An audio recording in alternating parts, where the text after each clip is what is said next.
பிசைஞ்சுக்கலாம். உப்பு போட்டுக்கலாம்.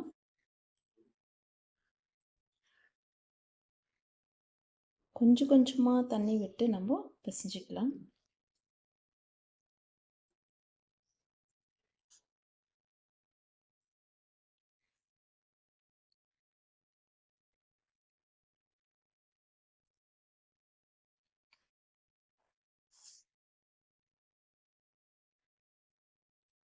கொஞ்சம் கொஞ்சமாக தண்ணி விட்டு நம்ம மாவு நல்லா சாஃப்டாக பிசைஞ்சு எடுத்துக்கலாம்.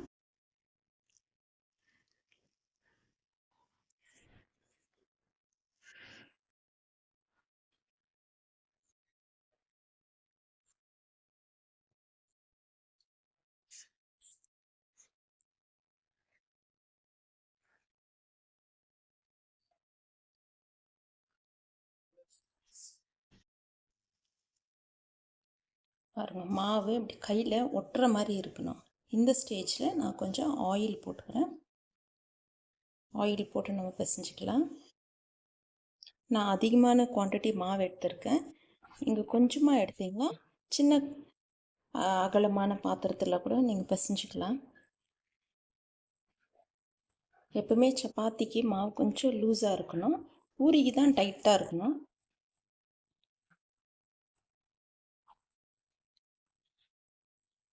இப்போ இது கையில் ஒட்டாத மாதிரி நம்ம பிசைஞ்சு எடுத்துக்கலாம்.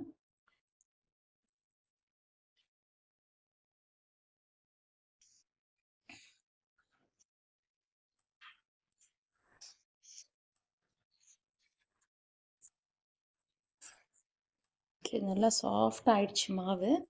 ஒரு ½ நம்ம இப்படியே விட்டுட்டு அப்புறமா சப்பாத்தி செஞ்சுக்கலாம்.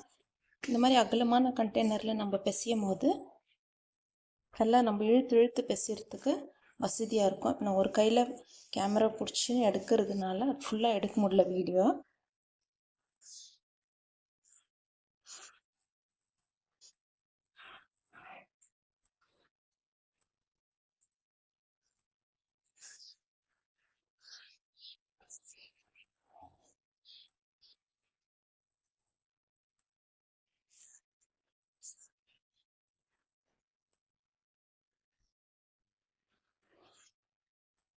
மாவு நம்ம நல்லா பிசைஞ்சிட்டோம் சாஃப்டாக. இது பிசைறதுக்கு எனக்கு எப்படியே ஒரு 15 மினிட்ஸ் ஆச்சு. ஏன்னா அதிகமாக குவான்டிட்டி இருக்கிறதுனால. இல்லை ஒரு கொஞ்சம் மாவுனா ஒரு 5 மினிட்ஸில் பிசைஞ்சு எடுத்துடலாம். இது பாருங்கள் அவ்வளோ சாஃப்டாக இருக்குது. கொஞ்சம் கொஞ்சமாக தண்ணி விட்டு லாஸ்ட்டாக எண்ணெய் ஊற்றி பிசைஞ்சிக்கலாம். இது ஒரு ½ ஊறட்டும். நம்ம அப்புறமா சப்பாத்தி செஞ்சுக்கலாம். க்ளோஸ் பண்ணி வச்சுட்டு ½ விட்டு நம்ம சப்பாத்தி செஞ்சுக்கலாம். சப்பாத்திக்கு ஒரு கிரேவி செஞ்சுக்கலாம். ஆயில் கொஞ்சம் ஊற்றிக்கலாம்.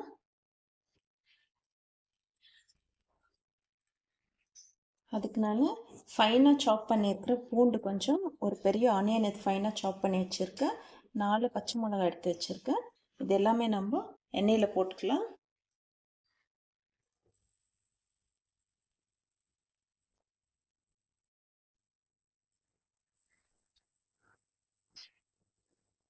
நல்லா வதங்கிட்டோம். ரொம்ப வதங்கணும்னு அவசியம் இல்லை. ஆனியன் பிங்க் ஆனாலே போதும்.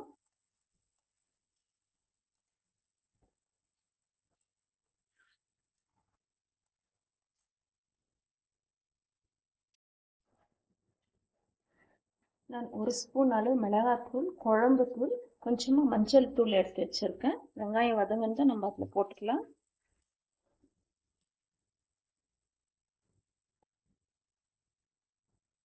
ரெண்டு பெரிய டொமேட்டோ எடுத்து கட் பண்ணி வச்சுருக்கேன். அப்படின்னு நல்லா ஸ்மாஷ் ஆன மாதிரி கட் பண்ணி வச்சுருக்கேன்.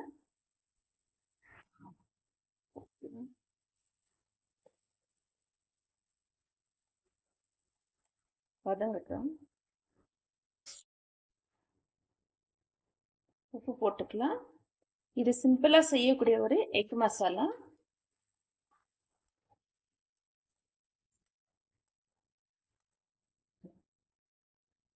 கொஞ்சமாக தண்ணி ஊற்றிக்கலாம்.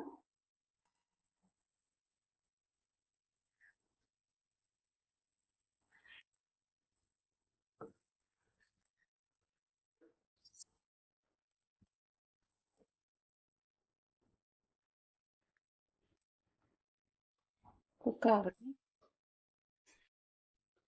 நம்ம கிரேவி ரெடி ஆயிடுச்சு பாருங்கள்.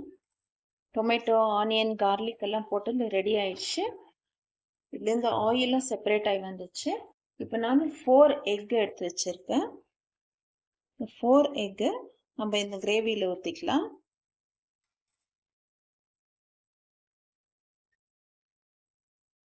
ஒடியாமல் ஊற்றிக்கலாம்.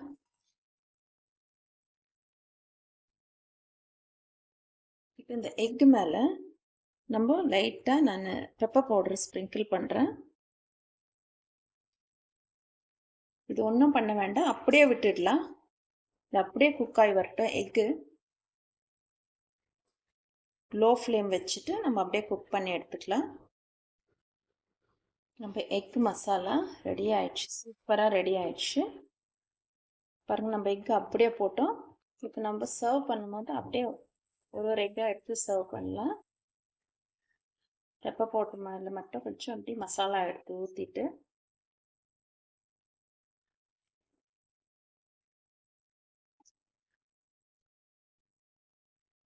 ரொம்ப சிம்பிளாக, ரொம்ப குயிக்காக, ஈஸியாக செய்யக்கூடிய ஒரு மசாலா இது. இருக்கிற இன்க்ரீடியன்ட்ஸ் வச்சு நம்ம செய்துக்கலாம். டேஸ்ட்டாகவும் இருக்கும்.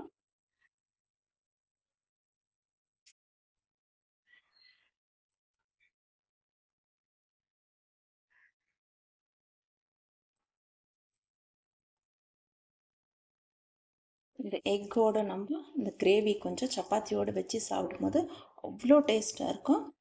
நீங்களும் இதே மாதிரி ட்ரை பண்ணுங்கள். இப்போ நம்ம சப்பாத்தி செஞ்சுக்கலாம்.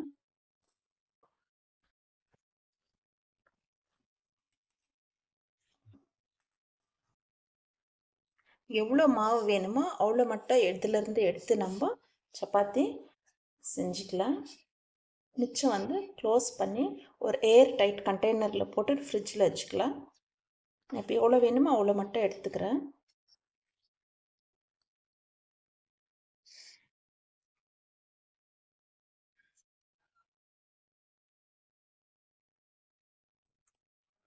வச்சு நம்ம க்ளோஸ் பண்ணி வச்சுக்கலாம்.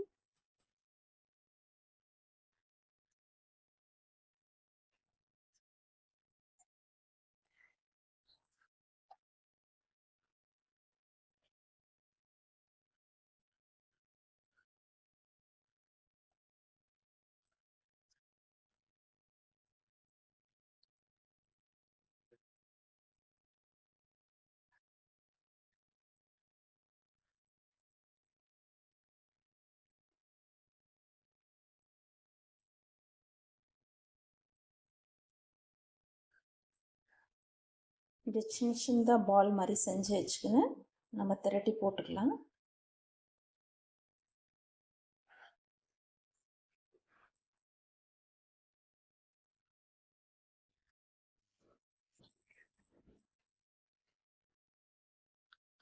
ஆயில் கொஞ்சம் விட்டுக்கின்னு நம்ம இந்த ஃபோல்ட் பண்ணி மறுபடியும் ரோல் பண்ணிக்கலாம்.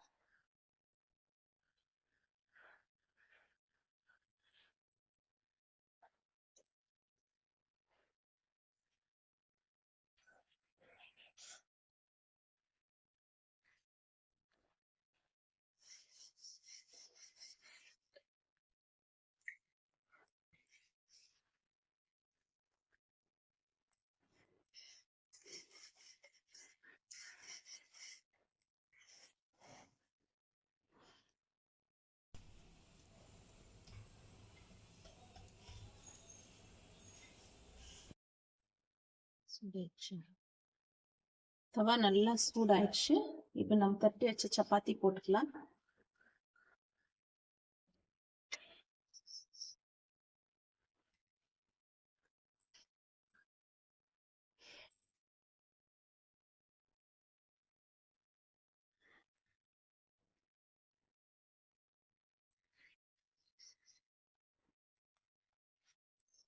திருப்பி போட்டுக்கலாம்.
சப்பாத்தி செஞ்சுட்டோம் பாருங்கள். ஆயில் போடாதது எவ்வளோ சாஃப்டாக வந்திருக்கு பாருங்கள்.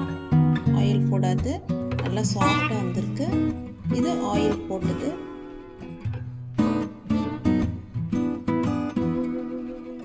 இப்போ நம்ம இந்த கிரேவியோட சர்வ் பண்ணிக்கலாம். நம்ம எக் மசாலா இந்த கிரேவி சப்பாத்தியோடு வச்சு சர்வ் பண்ணிக்கலாம்.